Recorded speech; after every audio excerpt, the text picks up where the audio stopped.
as a father, you look at your kids, and that's when you realize that, you know what, it's high time I use one of my qualifications, you know. Then Which one? You say one of your qualifications. How many are there? I forgot to ask that question. How many are there? currently it's 5. Boys, Currently it's let's 5. go. One.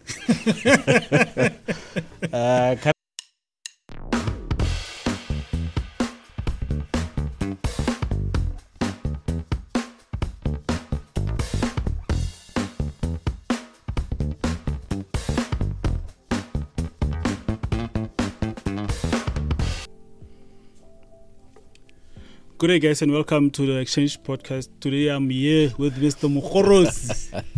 PULE MOGOROSI. Oh, and this guy has so many titles, I don't know where to start to introduce him. So I'm giving it to you, my bro. You're going to have to do your own introduction. And before we start, let's tell these people, guys, please subscribe to the channel, like and subscribe, and hit the notification bell for updates when we upload new videos. So yeah, let's get back to the introduction. What do you have there? No, man. No, What do you have there? It's a long story, man. Cut it short. But before... Try to summarize man, I it. tried to summarize it the other day. I was like, God, PULE is killing me. Not really. I made a mistake by calling him so early to the podcast. Nah, man, you did not make a mistake. You can start. I am not going to I start. will amend it. I'm not going to start with any introduction. It's too much. It's too much stuff there. Just Okay. stick to the basics, then we're going to go through everything. Who are you? Who is PULE MOGOROSI? Okay. PULE MOGOROSI is a very simple guy. Very simple. Like, you know, majority of people think I'm very complex. But I'm very simple. You know, born and bred here in Bloemhof. What makes them think you are very complex? Eh? I think the persona that I normally portray, which is like a safeguarding method, and I think it works wonders. You know, many who knows me personally will tell you that this guy is a soft guy, but those who don't know me will think this guy is very difficult. It's always the case. Yeah, you know, but once you get used to, you know, spending time with me, it becomes easy. You know, but then I was born. Actually, literally, I was born in Bloemfontein. Coming to think of it. Yeah, we're not there yet. Yeah. This is with the introduction. Who is PULE MOGOROSI? It's really Okay. It's really drizzling now. After so much work. Okay, I told you that, you know, that the gods are with us today. You know. Against us. Yeah. No, they're with us. This is a blessing, man. You know, Where do we move now? Let's go in. We can use one of the this- shelters. You know. They're all booked, most. Nah, I don't think that one is booked. Alright, Let's So- just see how far we're gonna go with this rain. Okay. Is that your introduction? Just a simple guy. Man, I'm a simple guy. That's what I'm saying. What is it that you are having there? Start with that, then I will amend where necessary. No, I'm gonna put that whole things in later, but we're gonna go through it most as we go. So that's it. Yeah, That's I'm very simple, man. I like to keep it that way. You know, the things that I normally, you know, what can I say? The ones that I normally feel like they reflect me outside me being PULE. I don't like talking about that. You know. Yes, today we're gonna talk about You know. Yeah, so I try to keep it simple, P, man. That's why I'm saying that the introduction that you have, I suggest you use it. No, Then I we don't can want to take it use from there. I'm you not know. going to do justice to it. So let's just get into it. You know, my thing is, when starting this podcast, I said, this podcast will cover Bloemhof and Bloemfontein. So you're the second Bloemhof person now. Which is a good thing. But Bloemfontein people are already there. I was supposed to shoot someone last week. Then the weather just messed up everything. Like now. So yeah, another one from Bloemhof. So Mr. MOGOROSI, now you just said where you were born. Let's get into that. Where were you born? I was born basically in Bloem. I was raised in Bloemhof, but I was born in Bloemfontein. How did that happen? Did your parents stay that side? No, my mother actually was staying in Hofstad. Then, due to, how can I put it? You know, life happens, and certain things they make you to think twice, because people think actually I'm the firstborn, but I'm the thirdborn. So I have thought two you were brothers. just two. Yes, that's what I'm saying. That things happen, and I think they took that decision that, you know what, they're gonna not move literally, but you know, this birth must take place in Bloemfontein, because They wanted to be surrounded by not specialists but informed healthcare facilities, that kind of a thing. Back then, yeah, man, I was born in the house. So. Yeah, you know. So I think that was the fear on their side. They took it a level up. Yeah, because back then we had our own, what do you call this, antizet was helping us. Yeah, giving birth. Yeah. So then they said, nah, PULE must. Yeah, because now already 2 have passed away. So now here's the 3rd one. Or was it the home birth, the 2 that passed away? Yeah. You know, so it got to a point whereby I think the person that I'm named after, which is my uncle, you know, he said, you know what, we're going to take you to Bloemfontein, Belonomi, you're going to deliver there. And I'm also told that I was, I think, incubated at some point, and also I'm not sure about ventilation part of it. But you're premature? Yes, I'm a premature.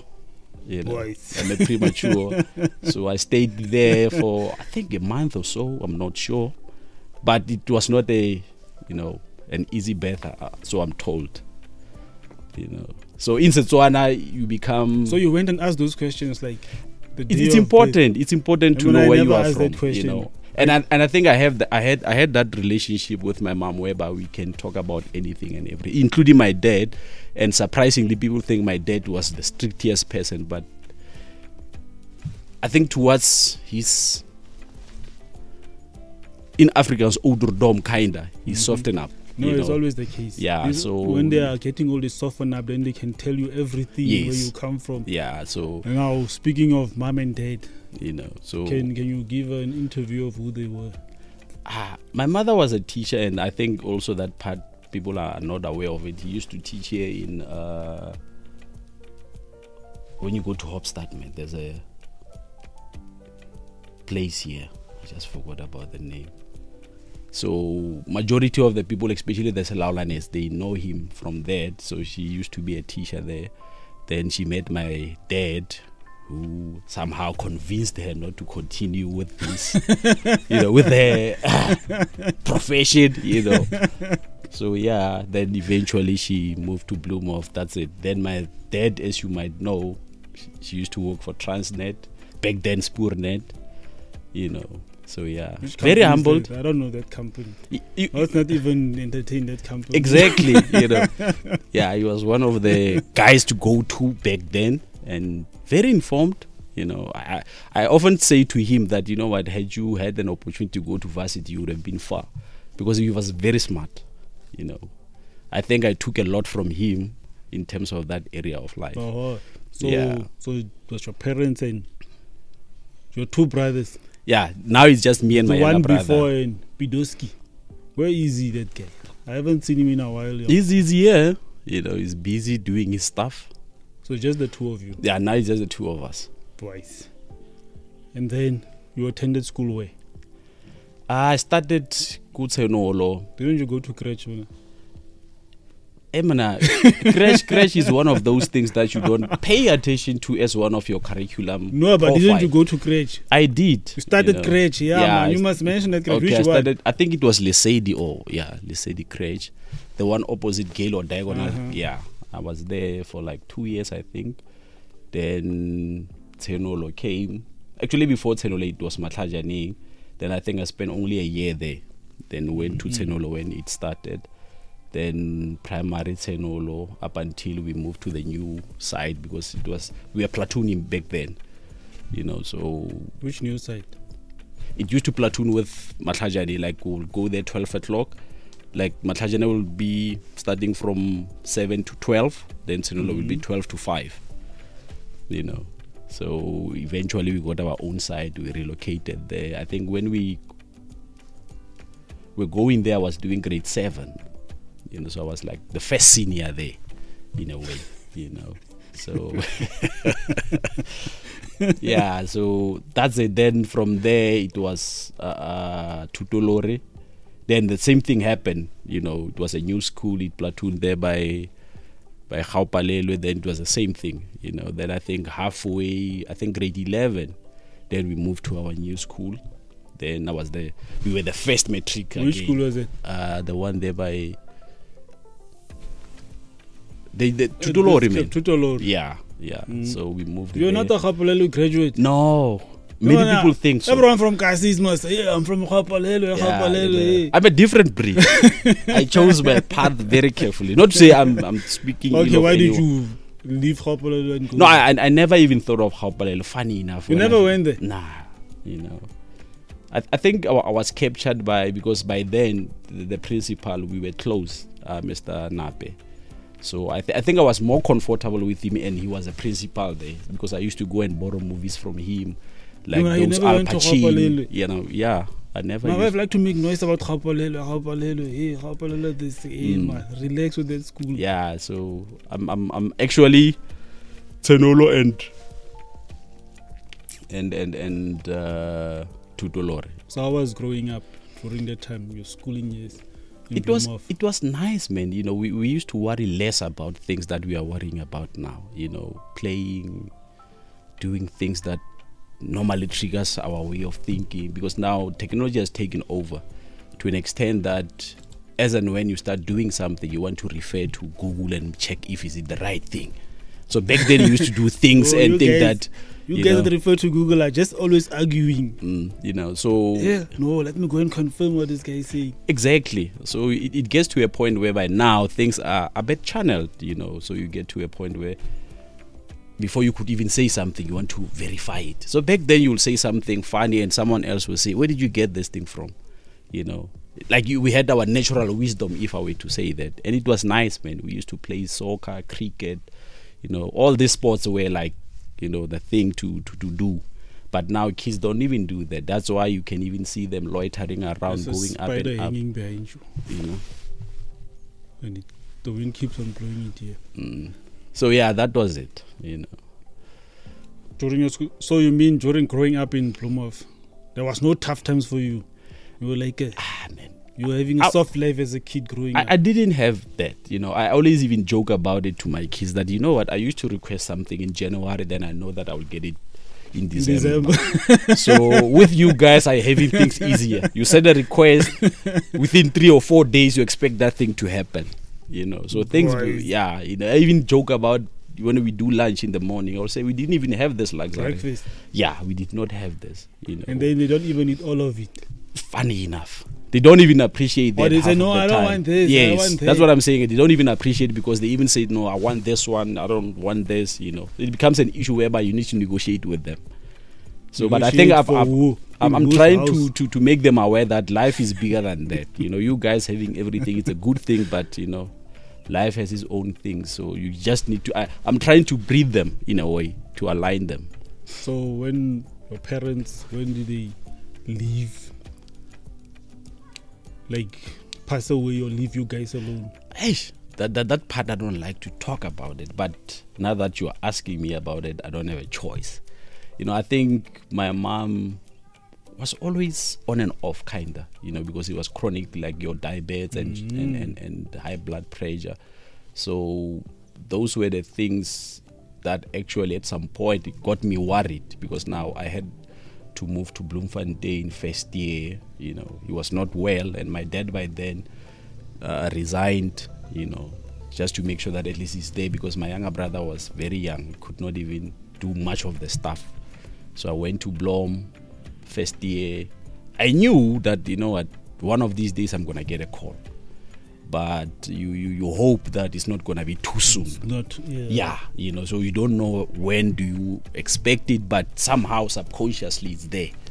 You know, then first year everything went well. Second year, because with us it was S1 to S4, then I will safely it's S6 to not actually P1 to P2 is the practicals. So when I was busy with my P1, I used to come home a lot, you know, just to make sure that at least I visit. And I think halfway through my practicals, I got a call that, you know, I need to come, and that was it. You know, then I said, you know what, I think this is that. So you already at varsity? Yes, that was with my mom, because I remember when I was graduating, he was not there. It was only my dad. You know, so then got a call, came, was told this is what happened, you know, trying to put me at ease. But I knew, you know, but I'm one person, P-man, when I think about something, I always prepare myself subconsciously as well. You know, because now you're anticipating these news and you don't know how you're going to receive them, where you'll receive them, and to what extent are you going to react to the whole thing. You know, so funny enough, my dad was like, you know, you look like nothing has happened. I said, I think I've prepared myself. Yeah, you know, it was just a matter of when and how. You know, unfortunately, I could not see the how, but I knew that it's going to happen. You know, then second year, the next year, then my dad started to fall, because also he had his own chronics and stuff. Then the same thing happened, but I could see that the old man actually was missing my mom. How old were you then? 21? Nah. 20? I think I was 20, man. Because I started working when I was 21. Yes, I was 20. Yeah. Then next year,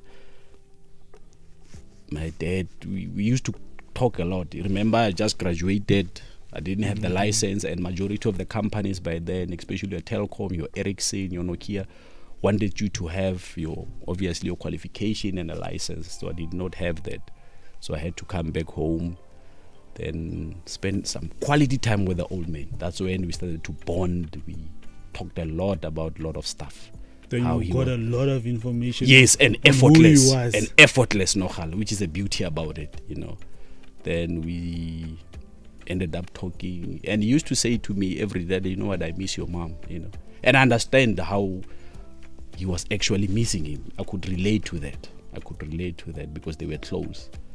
Then Klexdorp came. I got a job there at Tsepong, Klexdorp. Then it was a Kosh area. We used to call it a Kosh, whereby we had a... No, I'm now referring you to him passing, you know, yes. Yeah. Then I went there, less than a month, man. Got a call that he's not well, you know, he's just being admitted. I need to come, you know, quick.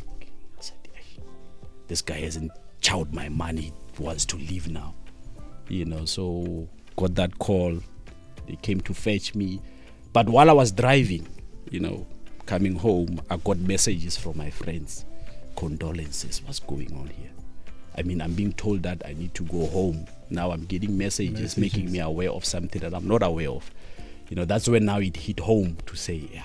Guys, this thing must stop, man, where people are sending you condolences messages. Remember, P-man, people think that you already know. Usually it must your family to inform you. And then your friends or whoever must wait until they see you at home. And unfortunately, I think people have lost sense of belonging, if I were to use that word. Like, they don't wait up until one is... I see your mic is moving. Is it fine now? I don't know. Yeah, but continue. Yes, you know, I think people have lost the reality, or they have lost sense of belonging, actually, in a sense whereby they like to say things. People get too excited. No, when people want to trend. Yeah, people get too excited. And I think I always say to people that, you know what, excitement is the mother of all efforts. You know, I'm telling you, if you want to do things proper, stop being excited. You know, sometimes the situation can overwhelm you, but try to manage yourself. You know, but anyway, got those messages, started crying politely though, you know, because I didn't want to make it sound as if I know what's happening. I pretended as if nothing is going on my side. Go to the hospital. Then I was showed that him and he was lying here. You know, went to where he was. His body was put, because by then the mortuary guys were not there yet. Then I saw him. You know, then it hit me home. Now it hit me actually really to say yes. Now I'm going to be a parent, because now I'm thinking about my brother. He's still, I think, doing grade 11. I think by then, you know, huge responsibilities. But I did not worry about that part, because I had so much to do with the old man in terms of him preparing me subconsciously or consciously as well. You know, so it got to that part. Then both of them, 2008, 2009, left us. But with wisdom, that I can safely say. They did not just leave us hanging. And you were already a man that time. You had to take over. I can safely say I was. Yeah, and he prepared you. Yeah, he did. Telling you everything. You know. Who you are, where you're from. And the potential that I possess, which is very much important, because once you get that from your parents, no one will take it away from you.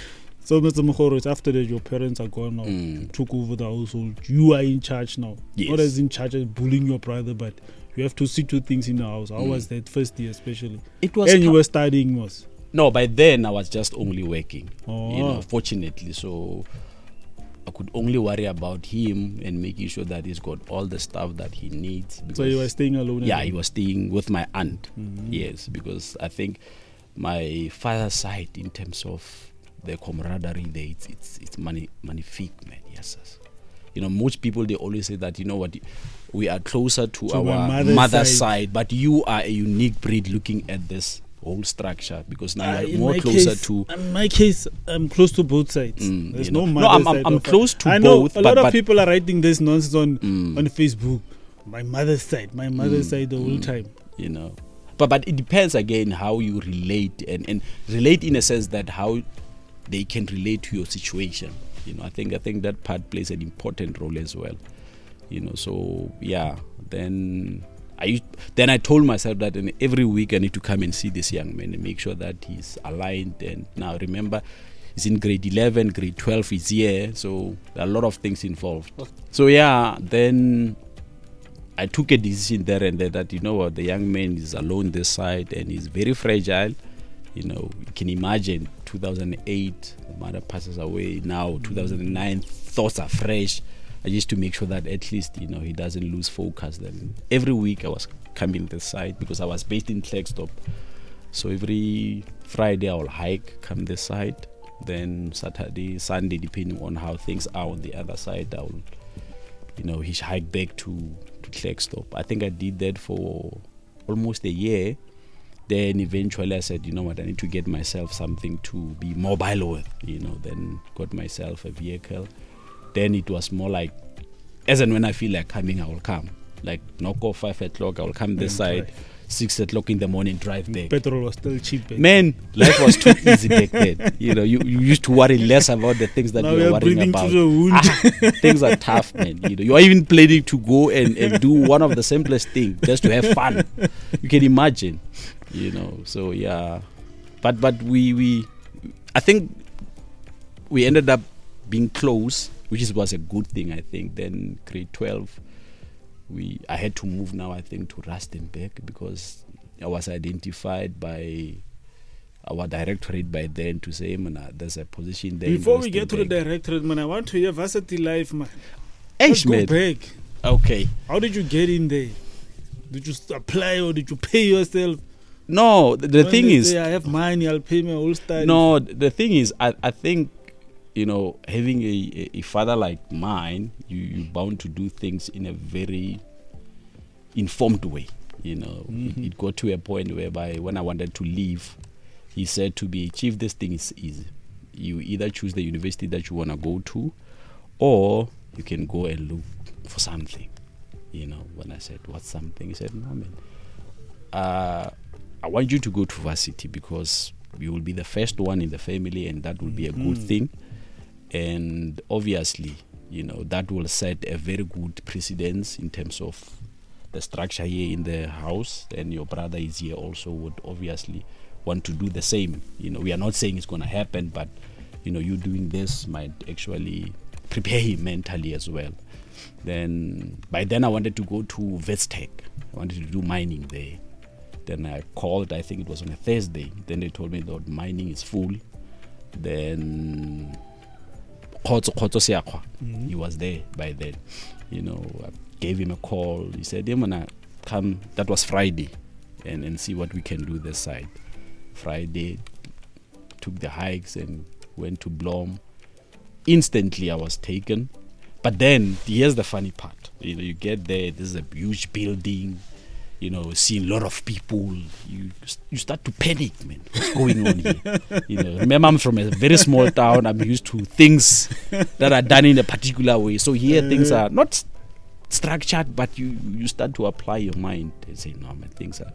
Then you know, there's BHP Billiton building that is opposite the main campus. What's that? So that's the engineering. That's the engineering building actually. You know, majority of the civil guys, the engineering, all the engineering are that side. So I asked this guy while I was entering that building that, hey, man, I want to apply for electrical. And he said heavy current or light current. I said, hey, man, which one is which here? Because I want electrical now, you know. And the guy said, no, chief, you need to decide, you know. Then I said, explain to me the difference. You know, he said, no, heavy current, you'll be working at overhead wires, yeah, your ESCOM and stuff. Then light current, you'll deal with the digital side, which is your signals, you know. Then I think I was captured by the word digital. I said, no, let me take this digital side. While I was queuing, and I thought that queue was for electrical, the same guy saw me. Now I was queuing on the survey guys, you know, civil engineering. And he came and said, hey, man, aren't you the guy who asked me about electrical? I said, yes. And anyway, what is it that you are doing here? I said, hey, man, now I was just queuing, you know. He said, no, man, let me take you to where you're supposed to be. Then we went there. I was accepted immediately, which was a good thing, actually. Then I gave them a call, you know. My dad by then, you know, to say, hey, man, I've been given a space, but now, you know, I'm told that I need to perform, you know. So obviously you take the news as they are to your parents. You don't want to omit anything, you know. So that guy that helped you there, do you still have contact with him? Funny enough, Pimen, I think... Or was it just that day? And it was just that day. Because remember, I'm in this area I've never been before, and the area of life in terms of how to apply the reality thereof that is happening close to you. You start to think, no, man, something is not making sense here.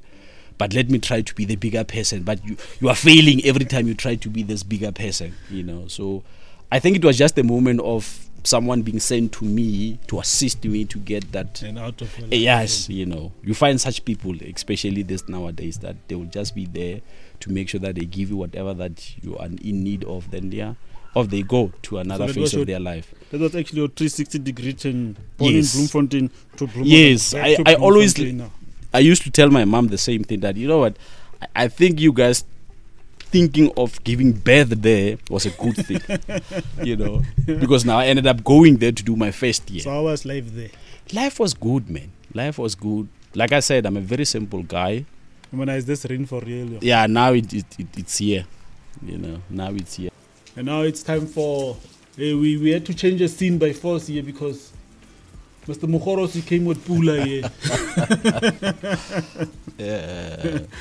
So where were we? We were on that. Yeah, first part. Year varsity. You know. I want the scene a bit clean here. I want it clean. Yeah. How does the table look now, Wasal? Is it better? Oh wait. We're back to varsity now. Yeah, first year varsity. For me, man, people remember. The setup has changed drastically from being a high school student or learner and now being a student. You know, things are hectic. You need to go from class to class, prepare, you know. And you were never prepared for that. No, you did homework, Mosh. You were prepared for that. Not really. Remember, for you to be prepared mentally, you need to be fit for whatever the environment is throwing at you. You know, so how long did it take you to adjust to it? 6 months, I think. 6 months, because remember, it's engineering. You need to be on your toes. You know, things need to happen at a particular time. Submissions of assignments. You know, breadboarding, preparing your circuits, testing them, going to another class. You know, it was a bit of a nightmare. You know, for the first 6 months, because I remember at some point I was tempted, you know, to move from engineering because of the pressure. You know, and I set myself down. I said, you know what, it's a good thing that this is what you want to do, but then remember what you were given as an instruction, that you were going to be the first one. So why not finish this qualification, give it to them? It was like it was my my go-to. Yes, my go-to guide kind of a thing. You know, then it worked out nicely because I set myself down. I wanted even to go to one of these FET colleges because I think I felt like there people are roaming around doing things easier and you know, on the other side, every day it's something, you know. But 6 months down the line, I had that serious conversation with myself. Then I said, you know what, let me give these parents their first qualification. Then whatever that I do after, then it's gonna be on me. Then it's your yeah, way. I'm gonna, have fun. Then I said, okay, fine, let me continue with it. First semester went by, second semester, third semester, then S4, that's when now you need to think about doing your practicals. Obviously, for you to qualify or get your qualification, you need to have what you call P1 and P2. Guys who've got bursaries went to your telecom, went to your Transnet, and, here I was thinking, yes, where to go? Then there was this company, they used to repair your amplifiers, they used to do installations. Then I went to this guy and, spoke to him, and I need this. And he said, no, man. You just went to the company? Yeah, I just went to them. I said, you know what, I need P1 and P2, and this is what you are doing. And looking at my... So at that time you didn't have a bursary? No, I started and completed without a bursary.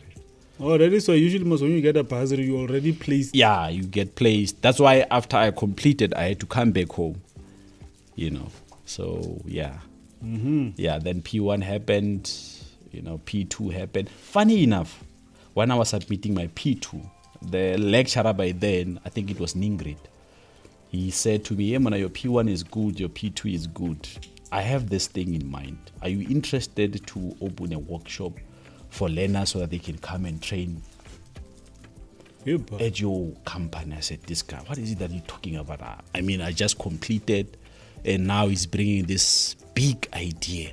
I said, no, man, for now, I just want to complete and go and look for work. Because at the back of my mind, I'm thinking, hey, man, I don't have time to look after companies. I just want to go and have fun, actually. Because at the back of my mind, I was young, and having a company that's was... That's what you were doing in Bloemfontein, Mos. That's what you were doing.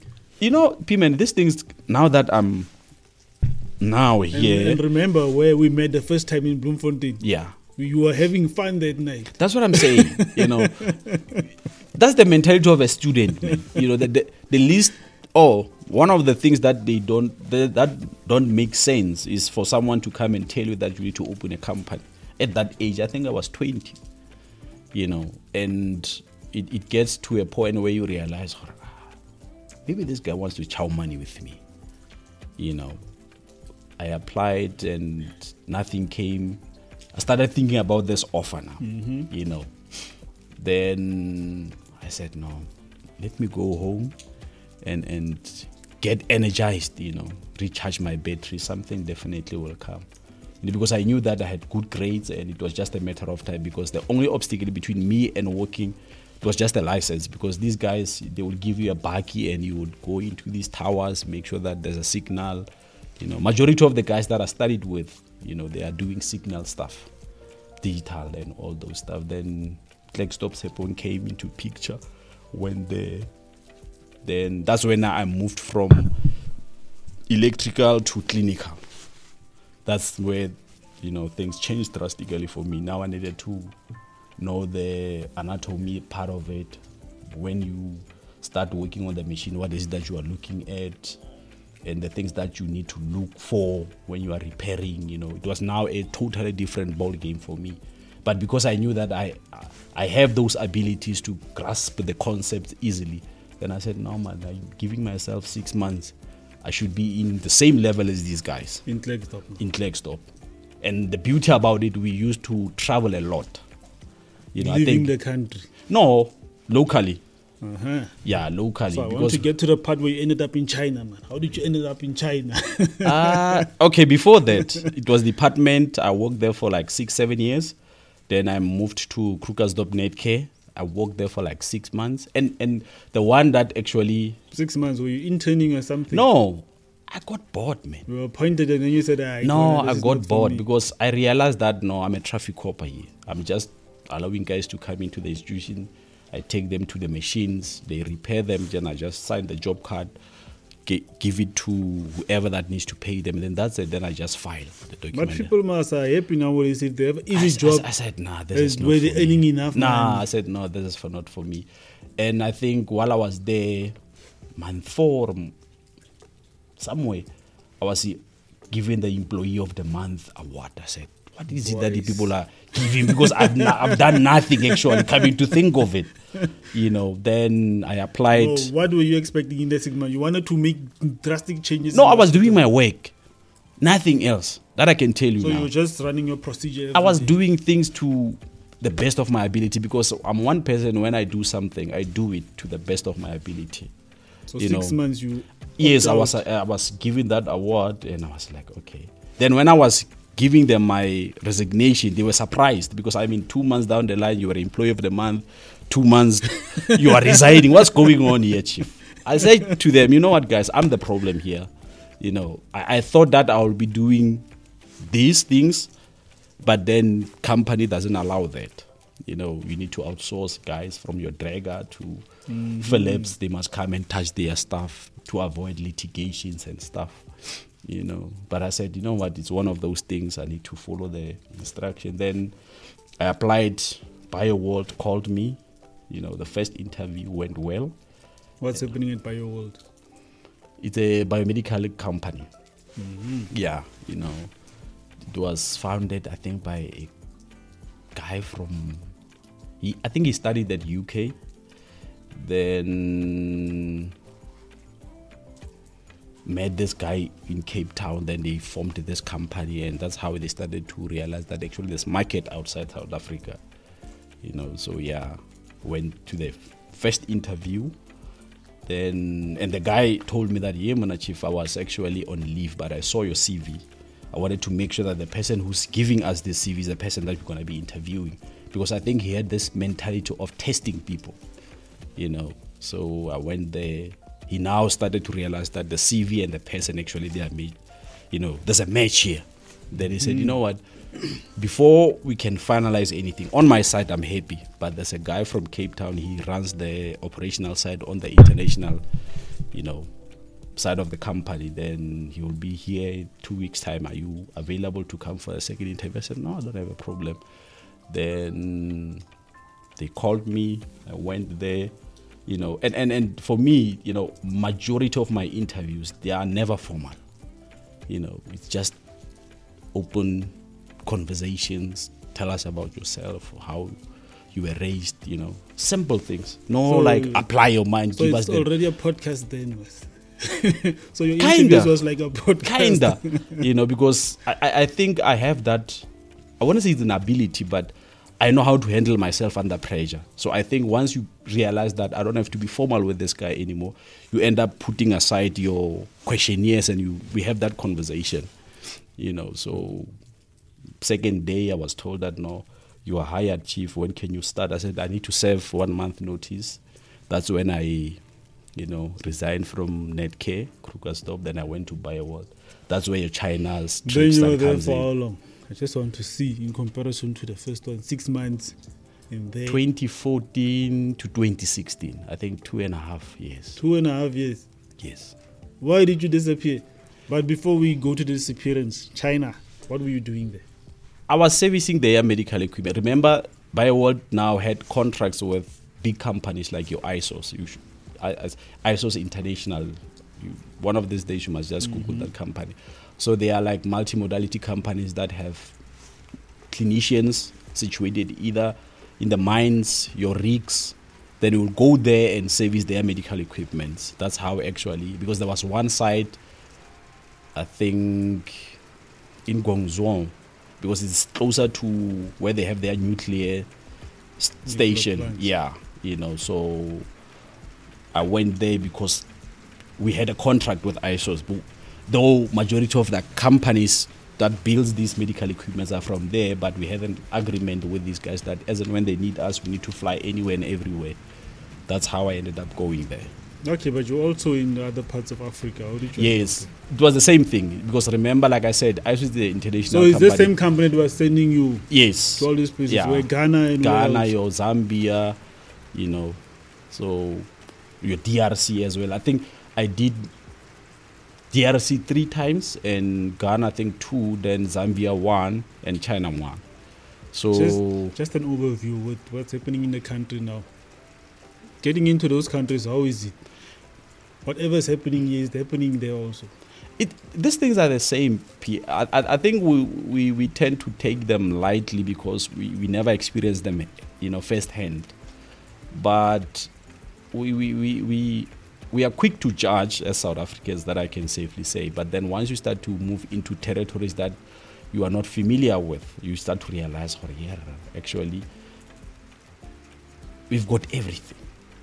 You start to appreciate things that were not actually valued back within a month or so before you left your country. You start to realize that things are actually tough elsewhere. Meanwhile, we think things are tough here, but on the other side, it's something else. And funny enough, when you get to the airport, they will see. I think they have also come to this realization that we are structured different as South Africans. The same as we can see the Nigerian, we can see the Ghanaians looking at their structure. Oh, they can see. They can see to an extent that they can even tell that there's a Tswana guy. It's so strange, man, that we can think that we are capable of identifying these people, and also they have that. They also see you. They can see that this one, because I remember one guy from Zambia. He even said to me that the Tswanas are light and they are bold, kinda, and how they walk as well, So I could sense that this thing is everywhere, whereby you can identify someone with just looking at them and saying, no, this one belongs to the Tswanas or this one belongs to the Zulus. And I think the tone and the politeness of how I conducted myself there gave it all to say he's a Tswana guy, this one. Because remember the borders of Zambia, I think they had Botswana as well there because of... there's this mountain, man, I just forgot about it. So the Botswana actually used to be there, but I'm not familiar about the history of that area. But that's how he ended up identifying me, because they had more of the same structure as me, So to close this chapter, how did traveling to these countries broaden your vision about Africa? I started looking at things differently, especially, like I said, appreciating things more, because you get to a site. For example, in DRC. DRC is one of the wealthiest country and equally one of the poorest country as well, which is an irony to me that, you under your belly, you are sitting with trillions. But then when you flip it around, it doesn't reflect anywhere looking at the surface of your country, And that's why there's war there. And maybe I'm going to be, I'm going to say this unnecessarily so, but you get to a point whereby these wars, in my humble submission from what I've noticed, is that they are there for a reason. These countries can decide now to be better, but because they are used to these transactions, someone else giving you this tit for tat, you get captured. Like now with the situation of our country, whereby people are paid in advance, it goes back to that. So you realize that leadership actually in Africa, it's a mountain to climb. And I'm not just talking about leadership, I'm talking about transformational leadership, transactional leadership, your charismatic people that can come and make sense to you, but outside that they know their intentions. This is what we are sitting with, unfortunately. And it's Africa, for me, is one of the cursed continent looking at leadership, but blessed in a sense that the belly itself, it's got so much more, but we cannot realize that. We can actually forget about this term poverty at some point if we want, but we don't want to go there. It's an intentional thing. It's an intentional thing. So going there actually made me realize that you need to appreciate anything and everything, because those guys there, they survive from things that when you look at the South African, they will never survive from those things. Because we are used to having, not luxury, but things that we can easily reach. But there, those guys know that I need to do 1, 2, and 3. Not to say South African, they are not doing that. But if I were to compare the mindset, not the mentality, the mindset. There's no urgency when it comes to us to get certain things. Nah. Those people, they go high here to get there. Exactly. You get to a point whereby someone can have a plantation on top of a mountain. Where else here we have... I'm telling you, And that's why you can even see their structure. It's like they are lifting, and they are not doing that every day. It's because of how they conduct themselves every day. because the body has gotten used to this physique area of life. That's when they come this side, they realize that no, these ones are softies, and we are coming to think of it, you know. And then I'm gonna be crucified for saying this. Softies, we don't have a lot of challenges. You That's know. the thing.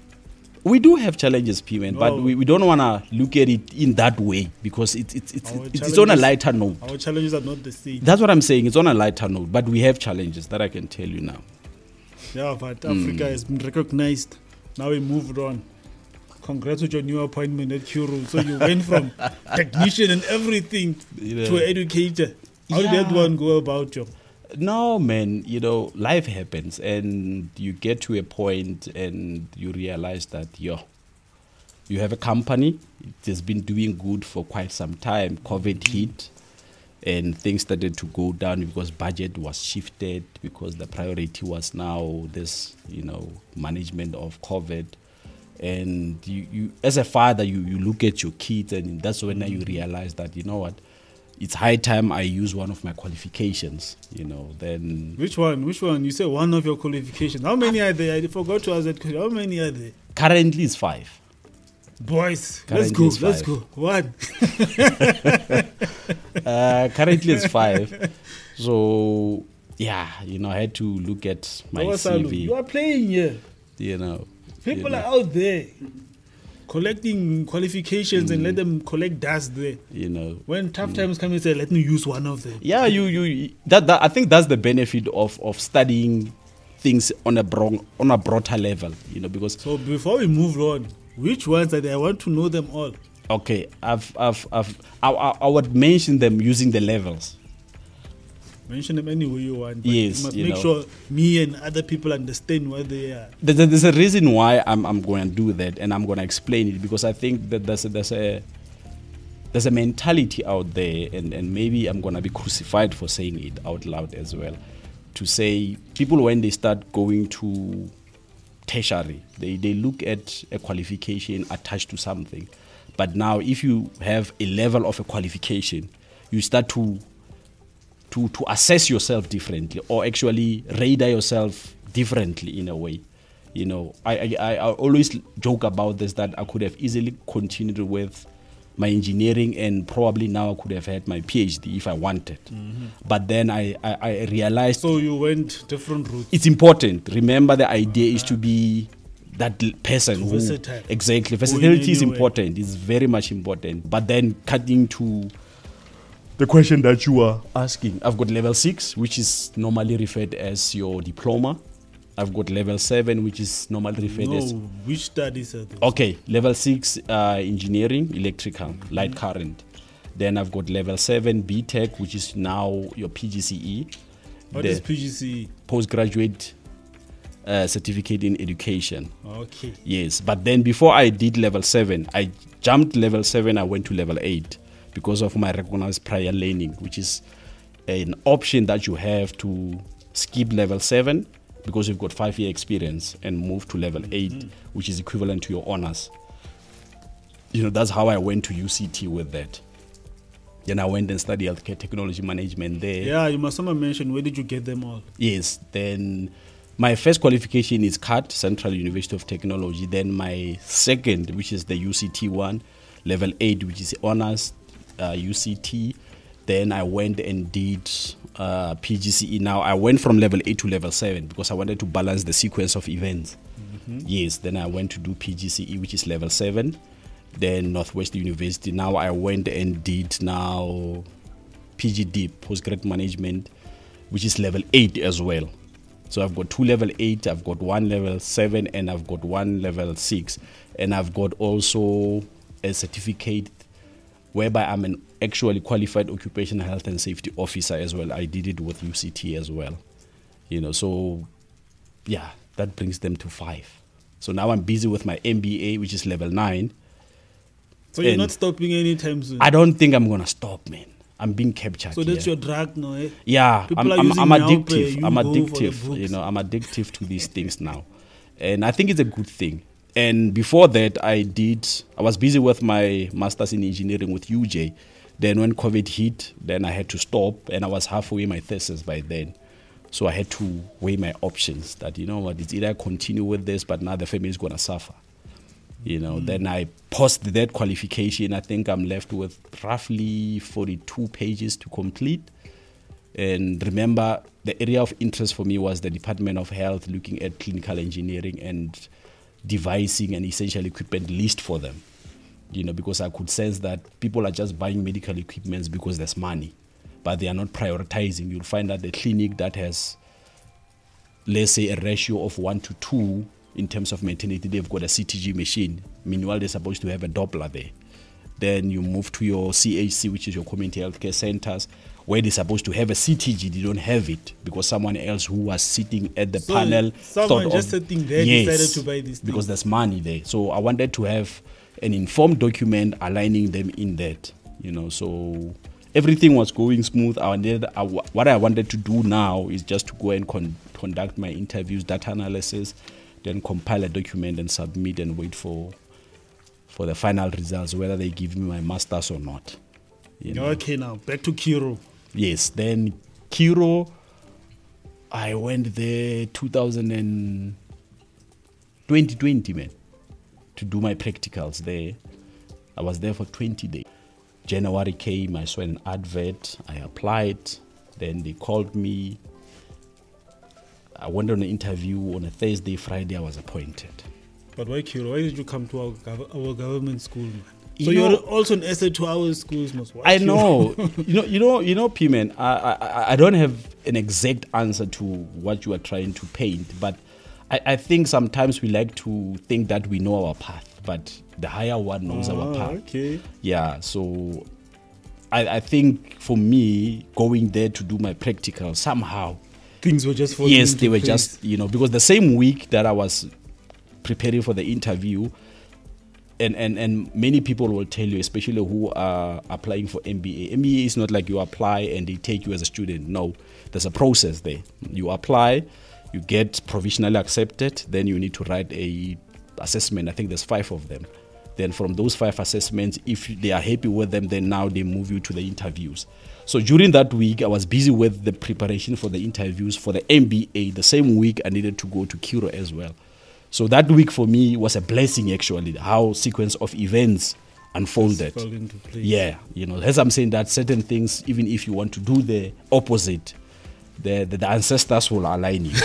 You know, they will align you. So that's why I ended up, you know, being there, which is a good thing, you know, that I can tell you. And it makes you to appreciate things more, man, you know, because the environment in terms of learning, it's different.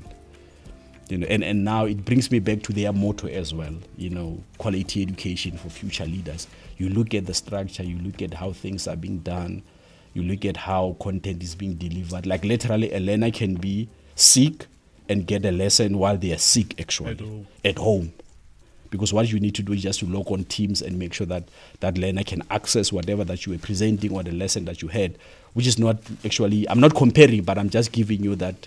You know, these are the things that some of us, when you look at our other side of education, you wonder, why are we not moving in this way? You know, but then I guess one has to wonder until someone else try to make sense out of these things. Hi, Mr. Mogorosi. Keep on doing your thing at Kiro. Shine bright, man. Make a name there. If ever a student from Bloemfontein, Bloemhof land there, and we'll ask you, are you from Bloemhof? Do you know Mr. Mogorosi?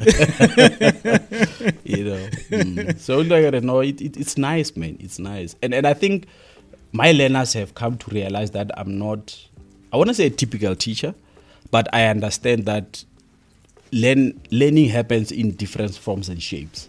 I'm not that strict in class where you need to sit upright and concentrate. You know, I allow you to do your things politely. Obviously, I'll just you know, call yourself to order. But my class, you would think that it's disrupted. You know, like I'm disorganized and stuff. But I try. You know, so yeah. You have this thing of dropping out of 6 months, you become bored. Even both cameras are off. Just press record. Just one. No, that one, they are both off. So you have this thing of coming bored must fast and then make your way out. So how long are you going to be at Kiro? You know, we spoke about this just after I got this job with my wife, you know.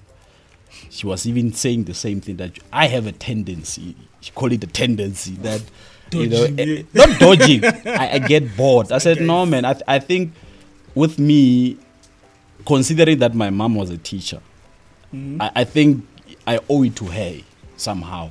I think I'm driven by that at least I need to continue with this. And now what she said to me, that I need to think about it, each time when I maybe intend to not resign, but if I want to do something else. Or when you get bored, when you feel like the boredom is... No, I doubt I'm going to get bored, because remember, with education or preparing the lessons, you need to be, hands-on. So every day something is totally different.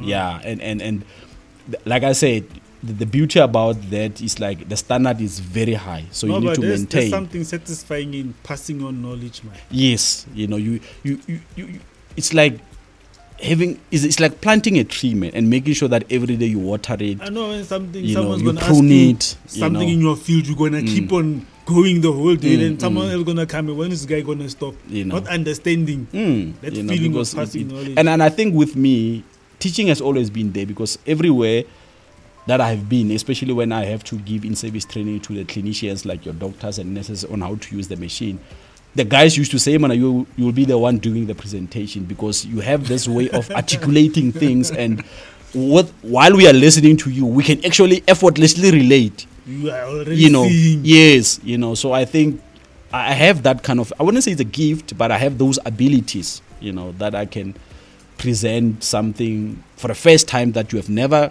come across in your life, and you will make sense out of it. Because I try to lower my thinking and appreciate that I have this knowledge, but how do I structure it so that you can absorb it? So for me, it's an advantage that I have, if I were to use that word, and be arrogant probably with my statement. Mr. Mogorosi, all the best at Curo, man. I hope you make the best of it. Yeah, I'm gonna do that, most definitely, that I can, because Curo is a big company. There are a lot of things happening on top there. I might start now as a teacher. Who knows? Anything is possible. Yeah, make the most of it. Yeah. And now our last subject.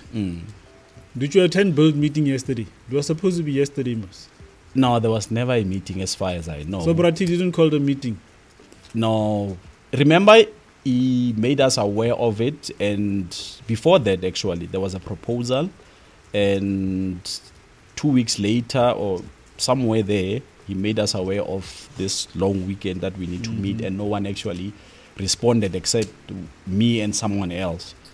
Then that's when he stopped communicating anything. Yeah, But as far as I know, we did not have anything. Yeah, this topic is built now. So what made you how did you get an interest to get involved in build? Brati, when he was busy with I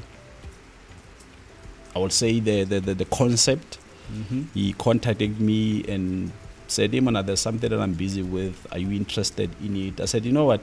Send me the document and let me peruse through it and see if there's anything that I can contribute meaningfully. Then he did that, and I think I made some few comments, and he was happy with that. Then he was quiet, for a long time, I think. Then he came back again. Planning takes time. Yeah, No, I'm quiet in a sense that nothing was communicated back to me. But I knew that behind, the scenes, something is happening. Okay. Then he came and said, you know what, I've now gathered all the people that I think I need, and you're one of them. Are you interested now to be part and parcel of this project? I said, no, man, I'm more than well, I'm actually interested. Then we met, unofficial kinda, spoke about it, and got to a point that now I'm gonna start having the interim committees outside the main committee, so that at least we can start to structure our, ourselves nicely. That's when the appointment of the educational side of it started, So yeah, that's how I was kept. And I'm actually, coming to think of it, I've always wanted to serve my community, and this was one of the platforms that I felt like I need to make use of. And the right time. Yeah, and funny enough, each time when I try to do something, something just, get in my way, man, and I'll probably take you back unnecessary, but during the elections, few people came to me and say, man, why don't you run for councillor? Yes, why don't you run for councillor? And I said, but politics are not for me. Are you a member of any party? Yes and no. I don't know which one is which. I'm attached to ANC, that I can safely conclude. But the things that have been happening, and I can tell you, you go to a lot of people, and those who are genuine ANC members, they will tell you that they are ashamed to even talk about this, political party, because the things that happen behind the closed doors and all those things. I don't want to be controversial, but we know, we know. You can no longer defend them, unfortunately. Yeah, so then they said, no, man, then why don't you run as a independent? I said, hey, guys, I don't have time. It's a lot of money. Yeah, also. You need to do a lot of stuff. And for me, I cannot go against the party that I feel like I grew, around.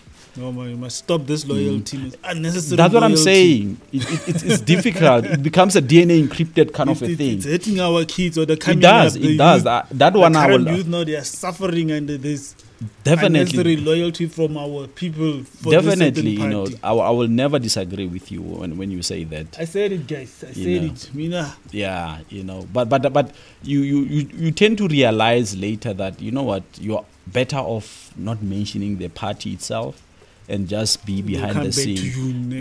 Yeah, but how it bites you should be different.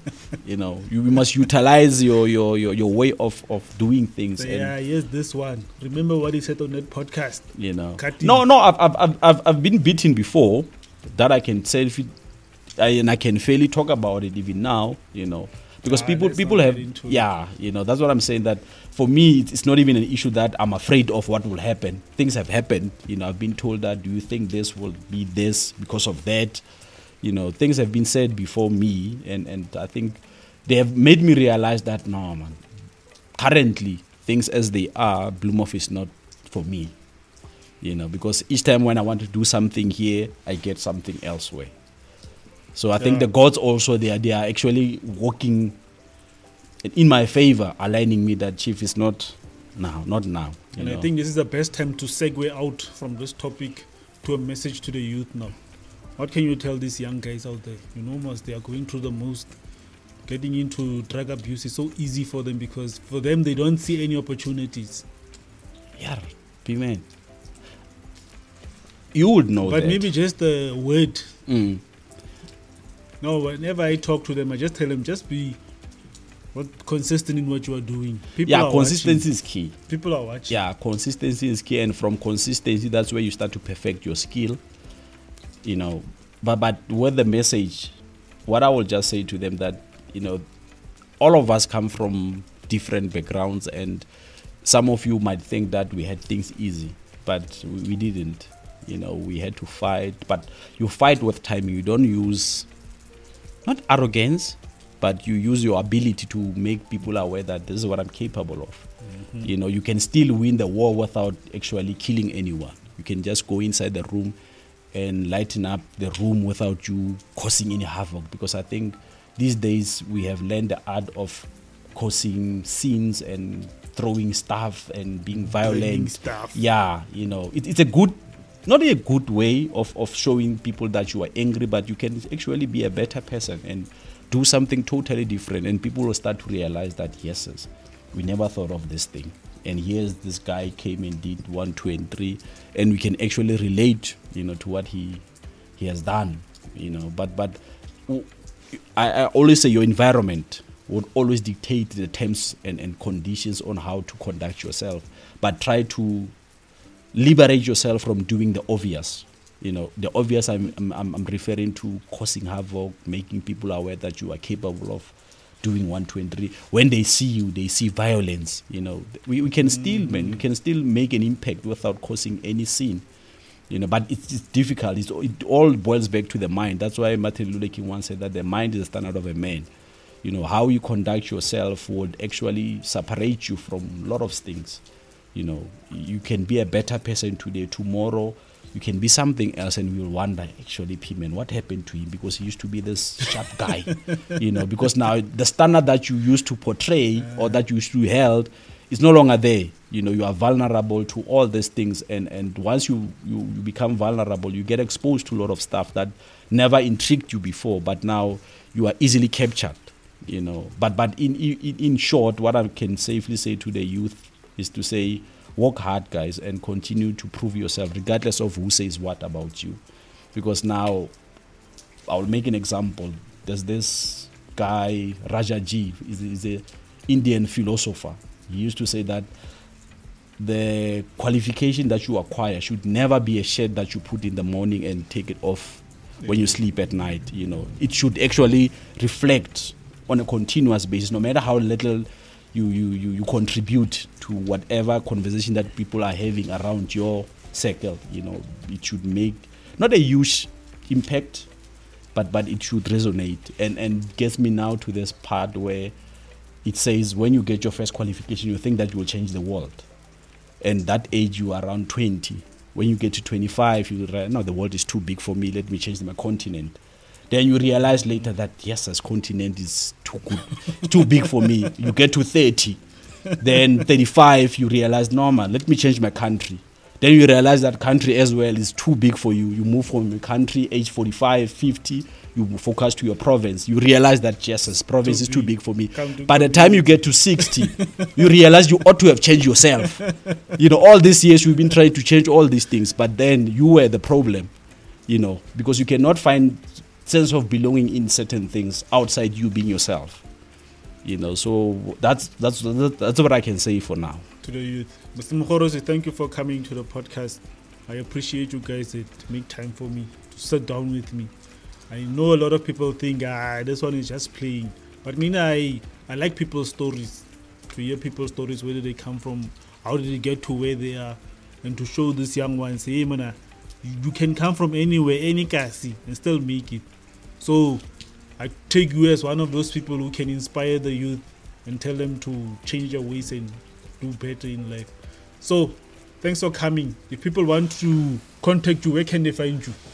I'm available. Social networks, or you want to put your cell phone number also? No, they already have it, you know, because it's there. When you go to my Facebook page, my number is there, and I'm easily accessible. You know, some people time they just call me and I don't know where they get my numbers from. Maybe there's a lot of people that are scared of you. You know, which is a good thing.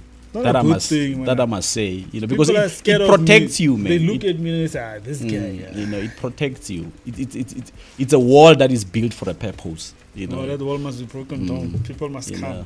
No, they do. But I'm saying, you know, imagine if you have now to deal with a lot of stuff outside you being, you know, the person who you are. It becomes a daunting thing. So I try to manage myself around that nicely. Thanks, Mogorosi. This thing is too long now. We're over an hour. So in closing, guys, thanks for watching. And like I said in the beginning, don't forget to like and subscribe. And let's try to make this thing a big thing. And once again, I want to thank Mr. Mogorosi, Wasalu on the cameras. I appreciate it, guys, for your availability. And we'll talk in the next episode. Peace. No, thanks, P-Man. Sharp.